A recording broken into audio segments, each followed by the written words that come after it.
Hey, it's Tim, Pickup Truck Plus SUV Talk, and today I have a 2021 Land Rover Defender SE. Yeah, this is the 110, so it's got the 4 doors, and it's got, well, I have never experienced Land Rover that much.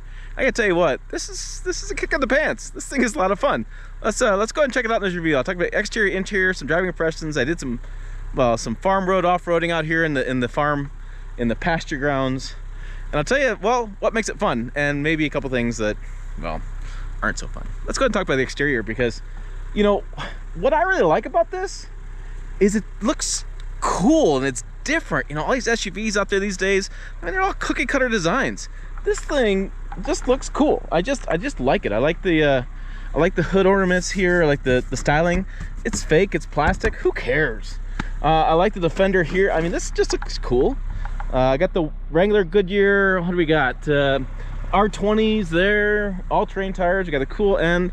Now, I did do some research online as part of doing the video review on this. You get different accessory packs here, and I think it's on this side too. You get different trims, different cool stuff going on. It's just, again, a cool. And those lights up there, or the windows, that's just cool. Yeah, like my wife said, she goes, wish there were some dinosaurs around here, because it has that Jurassic Park kind of feel. Big fan of that. It's a P400. You see the end, we have dual exhaust back here. I have the round headlights. I did a video last night. I'll show you that in the screen eventually in this review. Those lights pretty cool at night. Because I got it pretty dirty. This is what I call the Stormtrooper edition. It's white and black, but I did have to get some out here in the mud a little bit, and I really wish I had water and mud to go through. It was 11.4 inches of ground clearance, 36 inches of water fording. I think that's what I wrote down. So I take some notes on this, because this thing is, well, it's unique. So we had the door that slides out open, the tire in the back, which is always kind of a problem with these doors. If you have experienced these, you will know that those doors, when they open like that, they get a lot of weight on them. Pro and con there, right? Rubber floor mats, which is fine. Probably got yeah, there is the kits for changing the tire right back there. And then those lights are just, with that and the panoramic moonroof up there, it's pretty bright in here just driving around a normal day. And what's interesting is I have fan controls back here. So again, Land Rover novice, so don't tell me up too bad in the comments, but I just think it's cool. I got some vents back here. I got some thing, you know, you could probably have a party back here. I got the plug-in. I can raise and lower it with the air suspension setup, so I can, you know, if I need to load something in here, I can drop it down a little bit, which is cool. I like the hard plastic on the back here. It's not going to ding up, not going to get beat up too badly. And then we'll come around. And the second row, I like the exposed bolts. I like the design there. The two colors, big fan of that. I just think it looks really good. There's a little clip here. That's interesting. And then, oh, it's alerting me up there about something. I don't know. Something's going off. Yeah, so I got that. Big panoramic moonroof. Big grab handle. Big fan of that. I better get in the front before they gets mad at me. Yeah, it's all sorts of beeping at me. Same styling there. And again, see, I made notes. 11.5 inches of ground clearance, 35 inches of water fording. This is the 90. The 110 is the bigger one, 4 doors. This is $50,000 to $105,000. The one I'm testing is $69,195. You have coils, then air suspension, fully independent, unibody. The older one used to be body on frame. This is totally unibody. There is a V8 coming with a Carpathian edition for 2022 if you need more power. I think it's a supercharged V8. This is the 3.0 liter 6-cylinder gas. I thought I wrote it down though. It's a turbocharged and a supercharged engine with a 48 mild hybrid electric motor combo. Electric power steering. So I believe those notes are right. I'll have to double check before I print the video. But yeah, it's pretty cool. This is Acorn inside. Fuji white's your exterior color. 1722 city highway, 19 combined for fuel economy, if you care about that stuff. All right, because with this, I mean, $70,000. So I wouldn't care about fuel economy about this. But this is the cool part. This interior just is cool. I mean, I like the way it lays out. Everything looks like it's tactical, and it blends everything in. Everything is very tactical. Like off-road, you have a USB up there. I have a big spot here for storage. This is massive. I don't know if I can show you on the screen. Look how massive that is. And you have pass-throughs both ways. USB is there. The big handle here with the exposed bolts. And then the shifter is interesting, unique, different, but it opens this all up. And then this is a wireless phone charger back here, right? My monster destroyed this morning. And then I have a little bit of a small cubby storage, but got that. This is easy grab and go. This took me a while to figure out. You have to push and then turn for the heated seats or cooled seats. And I don't see a heated steering wheel. That's the only thing I've been kind of missing this week, was a heated steering wheel. And yeah, it could be in this thing. This thing looks great. It's quick, it's fast. You have all sorts of off-road gear, slope assist, weight sensing for if you're going through water. Just a lot of features, driver profiles. So it could be in there. I didn't find it. Air suspension there. I can lock it, raise it, lower, and off-road. I have this control. Oh, this is different drive modes: mud, rut, sand. So yeah, and then this controls the fan speed there. So you press that to go that. So this takes a little bit of learning curve. A little frustrated that the volume knob's all the way over here. Be nice to have it over here. Probably don't have space, but it is kind of a weird having over there. But yeah, so that's kind of the interior. That's all the interior makeup. I do have the sunglass holder, which I always appreciate.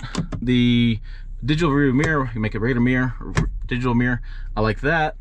And there's just a lot of stuff I like. I mean, again, I'm kind of digging it.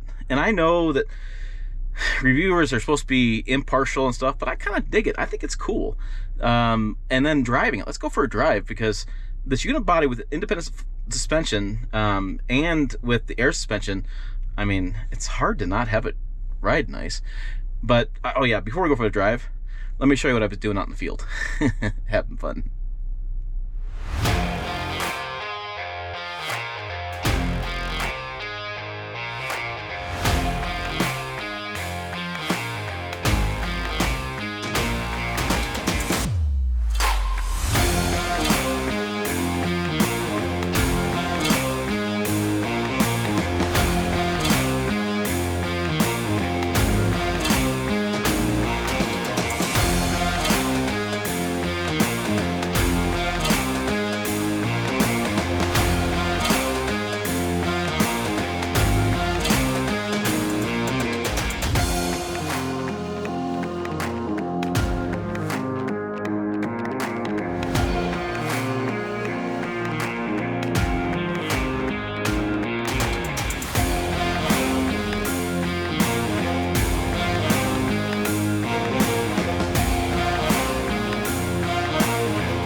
Let's check this out. This thing is pretty cool, actually.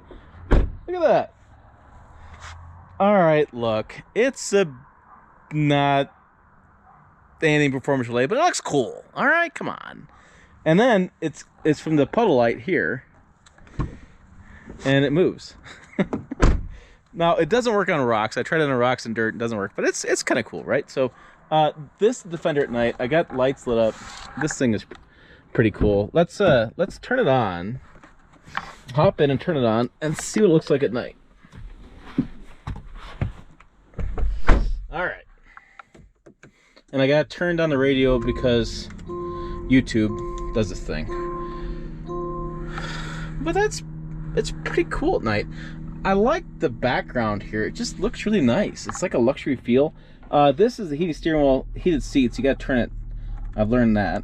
And then you can turn temperature up as much as you want. The shifter, lights there. I have lights in the footwell though. That's a big thing that other brands don't seem to do. I have lights there. Really cool. I have lights up here. Yeah. So, and then I have digital rear mirror right there. Let's go check it out outside. But those little touches there. And then all lights up. So I get out and I got lights here. I got lights here. I got where'd the puddle lamp go? Okay. You saw the puddle lamp, didn't you? I'm not going crazy. I'm not sure what's going on there. The lights here in the front. Yeah. That's your front end. And then I'm gonna go around the back. That's cool. I got lights back here too. And this makes it great because, oh, look, those are cool. That's kind of cool, a little different. But it's awesome back here because when you open this up, you can actually see what you're doing. You see where your feet are. You're not going to hit something. Yeah, and you have light there too. And look at the lights back here. Lights back here, here, and I have those cool. See the star light, the lights or the windows there. So yeah, I don't know. I just thought this is a cool little vehicle. Let me turn on the lights for you here. All right, there you go. Now you can see me. I thought this just. I know I'm not very impressed very often with vehicles. This thing's just unique and fun, and what the heck, it's different. And so I kind of like what's going on back here. And I like the lights. I like the puddle lamp. I don't have the puddle lamp. I like the puddle lamp. Let's go and get back to review. Oh, and I should show the cameras too. I'm gonna turn on my light on my camera so you can see it better. But that's the backup camera, and that's your forward camera. Okay. So at night, let me turn the light off. Hold on. That's what you see at night. I wish it would fill the screen a little bit. There's on-road and off-road. So off-road, apparently you don't need to see. Oh, there it is. Come on. Oh, I can see what's locked, what's not, axle locking, that kind of stuff. And there's your backup. And then there's that. What's this? I don't know. There's so many buttons in here. All right, that was a lot of fun, and I'm still in the field waiting to get on the dirt road. But I wanted to point out something that's kind of a miss for me. And I'm not sure you can hear it on this video with the camera set up, all kind of stuff I have going on. But there's a rattle.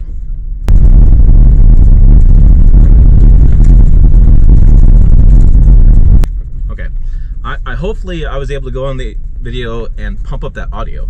It's not as loud as it sounds. I made it sound because I did the audio editing software, but that rattle would just drive me up a wall.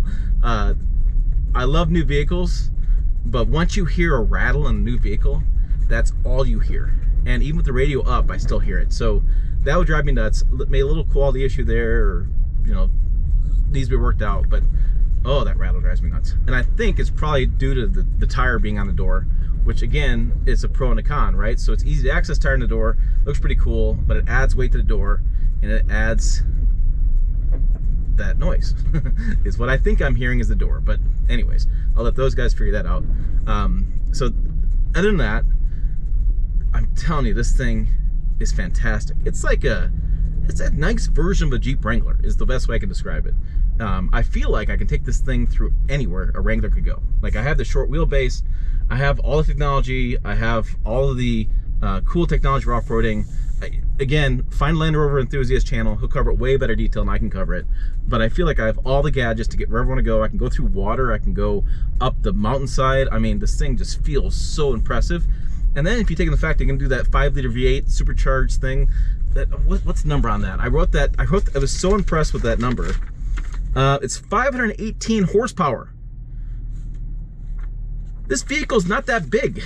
It's just like, I don't know how they're gonna shoehorn it in the engine bay, and then B, I don't know if you keep tires on this thing, because you're just gonna be nailing it all the time, because that's gonna be a lot of fun. 518 horsepower in a vehicle that's probably the size of a Bronco Sport. Right? I think it's smaller than the Bronco, personally. I haven't driven the Bronco. I think it's not as narrow, and it's not, I think it may be the same length, but it's narrower.